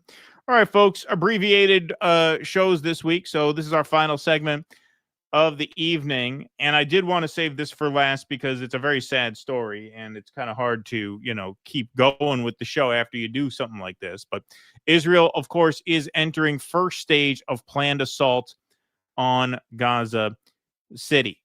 That's right. So even though Hamas has agreed to the ceasefire terms and they're waiting to see if Israel will do the same, Israel seems to simply want to plow ahead with this full-scale invasion of Gaza City using, 60,000 reserve IDF troops, as well as keeping 20,000 over their Torah limit. So you're talking about an escalation on top of what we've already seen. This report here gives you some new looks at the devastation of Gaza City, which we haven't seen on video in this way in a while. So let's take a look at this. that Israel has entered the first stages of its planned assault on Gaza City. An Israeli military official says it happened after a clash with Hamas. That official also says Israel's military already has a hold on the outskirts of the city. It comes just hours after Israel said it would call up 60,000 reservists for the Gaza City offensive. That is in addition to the 70,000 already serving. Let's get right to NBC News International correspondent Danielle Hamamdjian. Danielle, what more do we know right now about this assault and what happens next? It doesn't come as a big surprise, although it's coming pretty quickly, I must say, Christine. As you say, 60,000 reservists called up, an additional 20,000 will see their service extended. This is a massive operation. They've called Gideon's Chariots 2. There are 8,000 people. Now, keep in mind, Gaza City is 17 square miles. So you're talking about 80,000 troops for an invasion of a city that's 17 square miles. That's pretty much blanketing the entire city with troops. Yeah. 800,000 people living in that area. For Palestinians, this will mean that the thousands will be forced to go from northern Gaza to southern Gaza. The IDF says that in order to minimize harm to civilians, the IDF will warn the population and allow them to evacuate from maneuver areas for their protection. Now, when Palestinians hear the word evacuation, Christine, this is usually code word for displacement, and it comes with a visceral fear that they'll never be able to return again. This is all coming. I mean, just look at this footage. Look at this footage. And they're talking about sending tens of thousands of troops in on the ground. Just look at what you're watching. Where's this footage coming from? Who's shooting it? I mean, there are different outlets that get in there and shoot this stuff. Remember when TRT World took that footage from the sky, which I guess they weren't supposed to shoot, but they did so anyway? Like, you're talking about sending tens of thousands of troops here? I mean, just look at it. As we wait for an official response by Benjamin Netanyahu on the proposal, the ceasefire proposal that Hamas has agreed to. It's been now almost 48 hours. And so speaking to Palestinians in Gaza over the past 24 hours, many were hoping for a truce. And now this, and they will tell you they don't believe this operation is to stop Hamas from regrouping. They believe this is the beginning of the full occupation of Gaza and the complete and total displacement, or the attempt to totally displace the entire population of the Gaza Strip. I mean, it's amazing that they could do that segment with a straight face. What the hell are you talking about regrouping? Look at this place. Look at this place. I mean, what are you talking about? You're going to say that you need to stop Hamas from regrouping. There's nothing there. There's nothing there. So obviously, I don't know, man. The Zionists keep sending me Instagram of all the cafes. Yeah, the cafes, right, and the hummus plates and all that shit. Yeah. I mean, just incredible, truly incredible. Israel on Wednesday entered the first stages of its planned assault on Gaza City after approving a plan to take over the city that includes calling up 60,000 reservists for its expanded military operation in the besieged Palestinian enclave. We have begun the preliminary actions in the initial stages of the offensive on Gaza City, and already now IDF forces are holding positions on the outskirts of Gaza City, Israeli military spokesman Effie Defrin told reporters on Wednesday. The U.S. ally, appeared to be pushing ahead Wednesday with a new phase of its war despite international opposition and in the face of a renewed push for a ceasefire with Hamas. Defense Minister Israel Katz has authorized the plans for the major new operation, a spokesperson for the ministry confirmed to NBC News. It will also see an additional 20,000 reservists have their service extended, the Israeli military said. So an 80,000 troop boost going into this. In a Wednesday night statement, the Prime Minister's office said that ahead of approval of the plans for the operation in Gaza City, Prime Minister Benjamin Netanyahu has directed that the timetables for seizing control of the last terrorist stronghold in the defeat of Hamas be shortened. Now, keep in mind, we just covered this. We just dropped the clip, I think, this morning or this afternoon. You had record turnout at anti-war protests in Israel because they know that if this goes ahead as planned, it's going to reduce the chances of getting their hostages back to, I would argue, virtually zero. And so you have hundreds of thousands of Israelis turning out in the streets, begging them to call this off. You have millions participating in work stoppages as part of the protest against the government. And what is their response? Fuck you. We're going ahead, even though Hamas has agreed to a ceasefire, even though one party has already agreed to a ceasefire and a hostage exchange, which means Israel, if they agreed to that as well, they would get hostages back. There would be a 60-day pause in fighting, and there would be negotiations take place to get the rest of the hostages back, a similar framework to the ceasefire back in January. And with literally, I mean, you're talking about 2.5 million Israelis out of a population. I misspoke, kind of. I said 7 million. The population is about 9 million in Israel. But in terms of the adult population is about 7 million and change. So you got about 1/3 of Israelis protesting the government so that this doesn't happen. And what does Israel do? They increase the IDF presence by 80,000. The prime minister expresses his great appreciation for the reservist fighters who have been mobilized and their families and all IDF soldiers, the statement added. Together, we will win. So Guy Elster, case in point, this is an Israeli journalist, as I'm sure you can see from the Hebrew writing and the blue check. He points out for months, Israel insists on partial deal with Hamas. Now, after Hamas agreed to the ceasefire proposal, Israel wants a comprehensive deal. Meanwhile, the hostages are dying. Remember, Trump does not put any pressure on Netanyahu. Yeah, Trump is starting to look a lot more like Joe Biden now 8 months into his presidency. Remember, Joe Biden never asked for a ceasefire once. Trump got the photo op in January and doesn't seem to be working for any kind of ceasefire now. What do you want? He dropped the F-bomb. Yeah, exactly. And that's an Israeli journalist, by the way. That's not Al Jazeera talking. That's an Israeli journalist talking. What is Trump doing? Instead, he's calling Benjamin Netanyahu a war hero and suggesting that by extension, Trump himself is a war hero. So here's Donald Trump on the Mark Levin show just yesterday, calling Benjamin Netanyahu a war hero. Back, worked with your friend Bibi. He's a good man. He's in there fighting. He's fighting. You know, they're trying to put him in jail on top of everything else. How about that? He's nuts. He's a war hero. Because we work together. He's a war hero. I guess I am too. Nobody cares, but I am too. I mean, I sent those planes. Talking about the strike on Iran, making Donald Trump a war hero along with Netanyahu. So yeah, not only have we given up on trying to broker a ceasefire, now Trump is saying, hey, he's a war hero. What did the United States do today? We imposed new sanctions on 4 ICC judges and prosecutors. That's right. I'm sorry. I don't want to cut in on your whole thing. Can you imagine what Trump's supporters would have done if Biden, who never served, had called himself a war hero? A war hero, right. Yeah. Can you imagine the fucking meltdown? You never would have heard the end of it. That would have been a 2-week news cycle in their media. Oh, yeah. And Fox News. Demanding an apology from Joe Biden. What a insult it is to all those who served stolen valor. How dare he call himself a war hero, a man who's never served in the military, right? They'd be demanding that he apologize for that. And, you know, they're such pussies, they would. They'd end up apologizing. Yeah. Oh, you know, we didn't mean to denigrate the blah, blah, blah. Exactly. So, you know, Belgium, for what it's worth, they're urging Israel not to do it. Right. Belgium urges the government of Israel to reverse its decision to outroll Operation Gideon Chariots 2.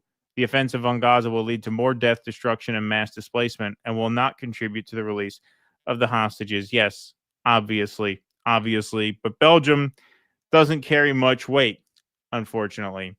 So this is a heartbreaking op-ed. We're only going to read the last few paragraphs of it. But this is by Sarah Awad, who is a Palestinian writer who lived in Gaza City throughout this whole thing. And she says here, I feel, by the way, you can find this on Al Jazeera. I meant to put the outlet symbol in there. I usually do. I must have forgotten this time. But this is this was published on Al Jazeera's site, so I encourage you to look it up. In Gaza City, we are saying goodbye. I feel like what Israel is preparing for us in the south is a concentration camp where we will be cut off from the world, our voices muffled, our existence erased, in reference to the fact that they are going to be evacuated from Gaza City, which is in the northern end of the strip, down to the south. I do not know how much longer my words will reach the outside world, so I want to take this opportunity to make an appeal. Do not forget me, Sarah Awad, a Palestinian student whose biggest dream is to finish her degree in English literature and become a professional journalist. Do not forget the people of Gaza and their 2 million stories of love, heartbreak, and perseverance. Do not forget my city, Gaza, an ancient metropolis full of history and culture, full of love. Do not forget how fiercely we resisted and held on to our homes and land, even when the world all but abandoned us. So, yes, this is someone who's stayed in Gaza City through it all. They defied evacuation orders, stayed with her father. They lived in tents, and they are saying now that this feels, as Max Blumenthal tweeted out, this feels like the final solution. Yep. And it's going ahead, despite the fact that you have a third of Israeli people protesting against it because they know that this spells doom likely for their hostages. And, it also spells doom for the project. I think a lot of Israelis are waking up to the fact that the world is not going to forgive or forget this. And I think they realize that in the long run, this is going to bring about the demise of the Israeli state, which is something that we have been saying on this show for quite a while, that this level of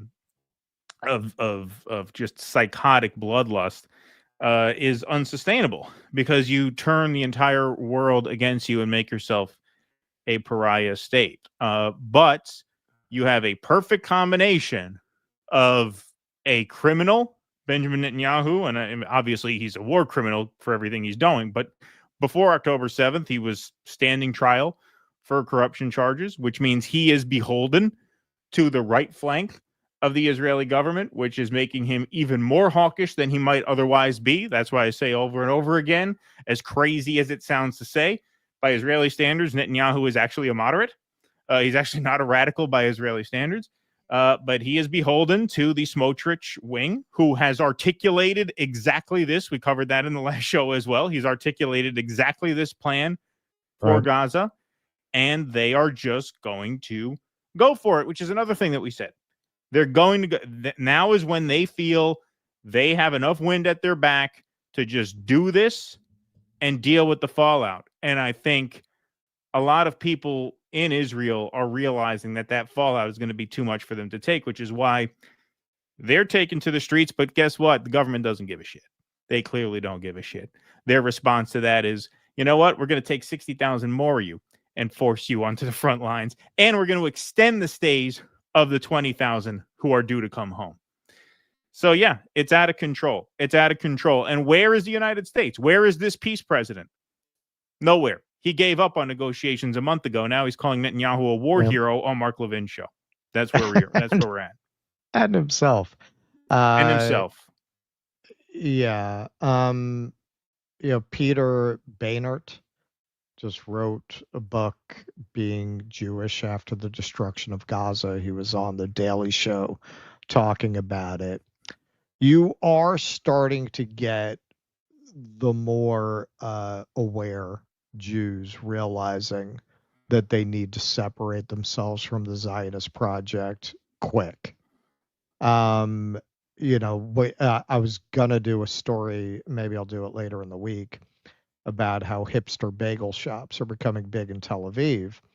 And the Israelis have always had a certain disdain for the Jews who stayed in the West and became funny and, developed comedy as being like ghetto minded. Like to them, that's like the peasant mind, right? Yeah. Like the Larry Davids, the Woody Allens. Yeah, exactly. That's how they think of you. Yep. Now it's pretty funny that all of a sudden they want to start aping the style of that most iconic of images, the Lower East Side Jew eating a bagel with lox. That's something they ever picked up on.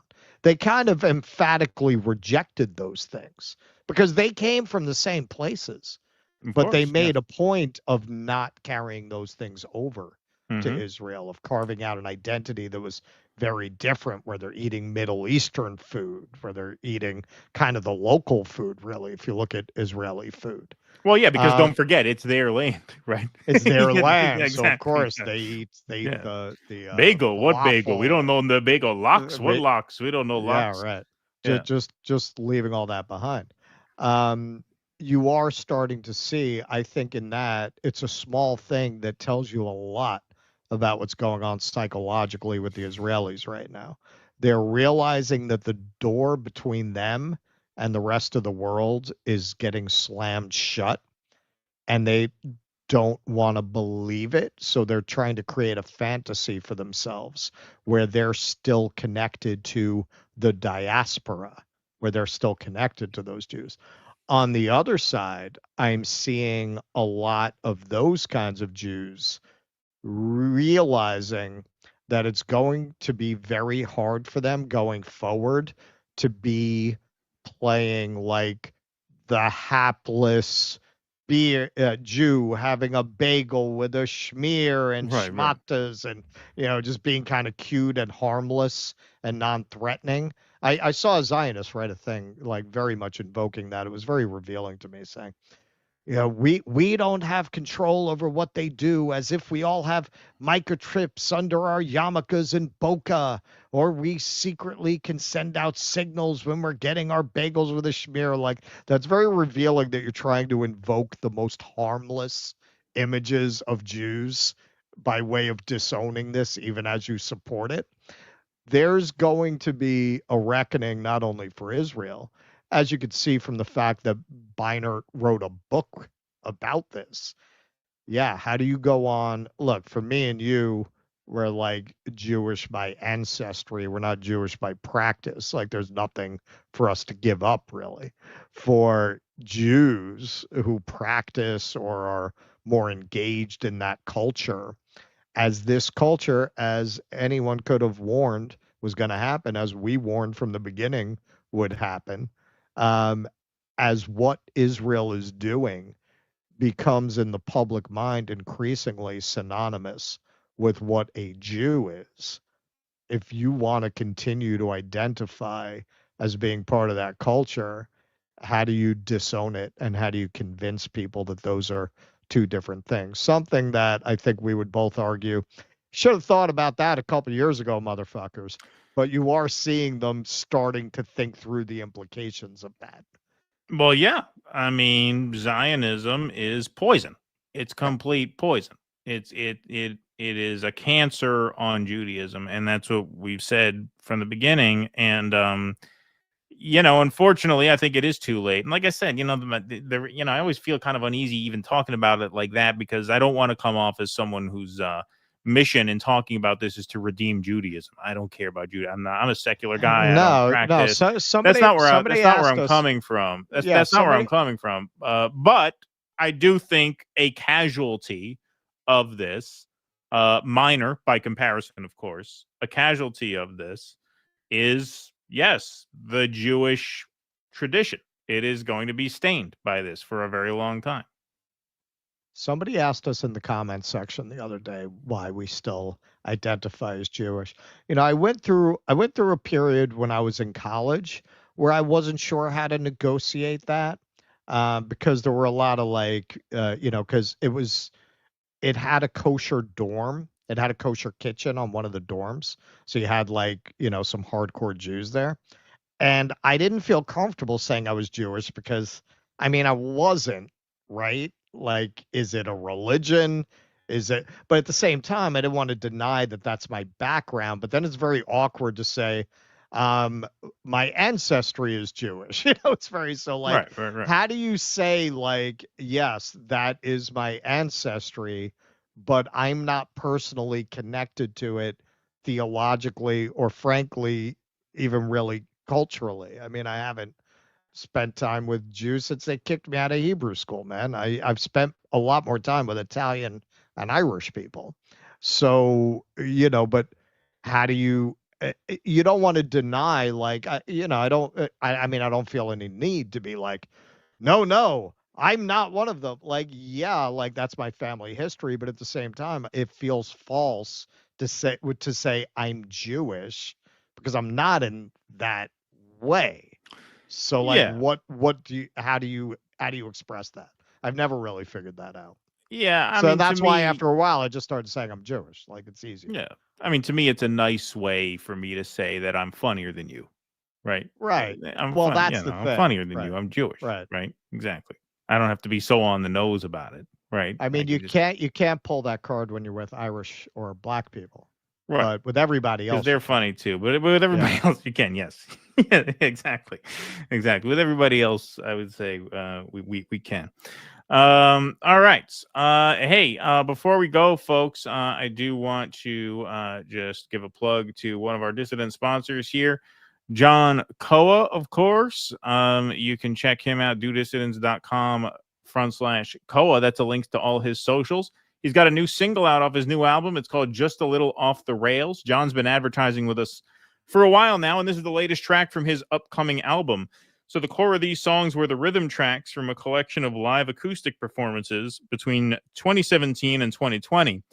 John was going to release just the solo acoustic tracks, but he didn't feel like releasing music while witnessing the same state of affairs we discuss right here on the show. So he waited and continued recording, and now he's got a 34-song album called A to Z that is coming out. Just a Little Off the Rails is the first single. It's an autobiographical song, a great tune featuring acoustic guitar, bass, vocals, and slide. You can check it out on his Spotify, or like I said, go to dudissidents.com/Koa. That takes you to a link to all his socials, including YouTube, Spotify, and Apple Music as well. Eric Main says Musk to get back in Trump's graces by accidentally beheading Maduro with Malay, gifted chainsaw during goodwill trip, blames it on ketamine binge. Oopsie. There you go. The Transcendental Man, thanks to the 199, says Ashkenazi is an ethnicity. Judaism is not. Well, that is a point too. But no one's going to know what you mean if you say that. If you say to people, "What are you?" I'm Ashkenazi. They're not going to, and then you're going to have to get into the whole explanation of it. Yeah, then it's a. Then you're back where you started. Right. Exactly. Ardeen W is still waiting on a response from the devil. Seriously, what would be the ultimate hell for an evil fuck like Netanyahu? Yeah, be hard to figure that one. EO Shush said, "There goes that plan." It would be like that Sopranos episode, right? Every day you're in an Irish bar, and it's St. Patrick's Day. It's an Irish bar, and every day is St. Patty's Day. That's right. There goes that plan. I was going to say boycott bagels, but you said Israeli Jews don't even eat them. Yep, there you go. Tough. EO Shush. Thank you very much for that. Ardeen W, thanks for the $1 here. Says, I'm a former Mormon, not nearly as funny as you two former Jews. There you go. Yeah, exactly. My college roommate during my brief college career, one of my college roommates was a Mormon. And, I didn't know he was a Mormon. It was like, I don't know, second day of semester, whatever. So I come into the room and he's like hunched over his bed with his like head on his mattress like this. And I don't know, it was like nauseous. He was like throwing up. I said, "You all right, man? You sick?" He says, "Dude, I'm praying." I said, "Oh, okay." I said, "All right, sorry." He said, "Dude, I'm praying." I didn't realize that. There was the guy who made Napoleon Dynamite was a Mormon. He was pretty funny. Oh yeah, he was funny. Yeah, there you go. Brad Gilbert says, if you identify as funny, you say you're Canadian, eh? Thank you, Brad Gilbert. Appreciate that. All right, everybody. That is our show this evening. Thanks very much for tuning in. We will be back on Sunday. Looks like we'll be on at regular time Sunday for now. But that is subject to change because film schedules can be volatile. So make sure you don't miss us. Sign up at our Substack. It's free. You don't have to sign up as a paid member. If you can, it'd be great. See, this is why we have to say that we're Jewish. If you can, if you want to sign up as a paid member, if you can throw in $5, we're not going to say no. We won't say no. You could pay if you want. We won't turn it down. Yeah, we won't turn it down. You can become a paid member if you want, but if you don't, You could sign up for free. That gets you access to our newsletter. You can steal from us. You could take the money out of our children's mouths watching the show without paying any money, without making a contribution. You could be a loafer or a bum, a schnorrer. You could sit on the couch every night and watch us. And we'll never even say hello, never join the chat, never nothing, Never even send us a piece of cake. Right. Exactly. So you could be one of those types and just join our newsletter. And that gets you access, like I said, to the newsletter, which will give you a couple hours advance notice before we go live. And that really comes in handy on a volatile schedule like this week. So that's dudissidents.substack.com. Freddie X got in before the buzzer here with a last-minute donation. By their rules, Judaism passes through the bloodline like freckles. Maybe you identify with Jews like all freckled folks do to each other. Well, I technically, I'm not Jewish because I'm Jewish on my father's side. Yeah. The only reason I kind of identify, like culturally, I consider myself more Jewish is because my mother's side of the family is Maltese Catholic, and most of them never immigrated from Malta. So I've only met most of my mother's side of the family like a small handful of times when they've come to the States to visit. So almost all like family gatherings growing up were with my Jewish side of the family. Not all. I mean, my grandparents on my mother's side, I was close to them. They lived on Long Island. I have a couple uncles, but like the extended family, like, the big family meetups, those were all with the Jewish family pretty much. I always forget. Have you been to Malta? No, never been. Never went. Nope. Never did. Supposed to be very nice. It is. It's supposed to be very nice. We may look into that. That may come in handy sooner than later. All right, folks. That's our show. Thanks very much. Wish us safe travels. We will be headed to St. Louis. Next time you see us, we'll be in, what is it? Is it the gateway to the west or the gateway to the east? I think it's the gateway to the west. I think it's the gateway to the west. Yeah. Right? Yeah. Are we going to go up the arch? Are you going to do that while you're there? I don't know if I want to go up the arch. I mean, I'll look at the arch. I got to go up. Tusker. I gotta go up the arch. I can look at the arch. The claustrophobic elevator. I gotta get. Yeah, I don't want to stuff myself in that claustrophobic. No. Tusker said it was scary. So then I'm not. So then no, I'm not doing it. I'm doing it. All right. I'll wait until you leave. Good for you. Yeah, no, it seems you're in St. Louis. You gotta go up the fucking arch. I see the fucking arch from the ground. It seems claustrophobic. It seems unpleasant. It's like a tiny little elevator. It goes diagonally up the side of the fucking arch. Yeah, no, I don't need that. Yeah, but no. Well, Tusker say you could feel it like swaying when you're up there. Yeah, no, the hell with that. That's gonna bother you. Yeah, no, I don't like that. I don't like that. I don't like being suspended in air. I don't like that feeling at all. Yeah. I like being on ground, solid ground. Like I'll go to the top of the Empire State Building because I'm on solid ground. I'm not dangling. I'm not floating. That's scraping up the wall of an arch. But yeah. For me, I feel like if for me, not for you, I get the impression you won't feel this way. With things like that, if I don't do them, I'll regret it. Oh yeah, no, I won't regret It'll bother me. It doesn't seem like it'll bother you. No, I will not lose any sleep because I didn't go up the arch. No. What was the thing I was saying? There was something that there's something analogous to that recently that like we didn't do the thing you're supposed to do at a place, and I don't remember what it was. That's how much I care. All right. Well, hey, thanks everybody very much for being here tonight. We appreciate you tuning in at this awkward time and forming a very nice audience and a very lovely chat. Thank you all very much. We appreciate you. We will see you Sunday from St. Louis, and we'll be posting content. So we're going to be posting little clips and nuggets and Easter eggs from the trip. Some of those we'll post publicly on X and on the YouTube channel. Some will be patron exclusive. Some will be for the members and the donors on Give, Send, Go. So to get the full St. Louis experience, please become a member, patreon.com/DoDissidents. Everybody else, we'll be updating you from time to time throughout the next few days, and we'll see you live again on Sunday. Until then, thanks very much for being here with us tonight. Be safe and be well. Courage! Please clap.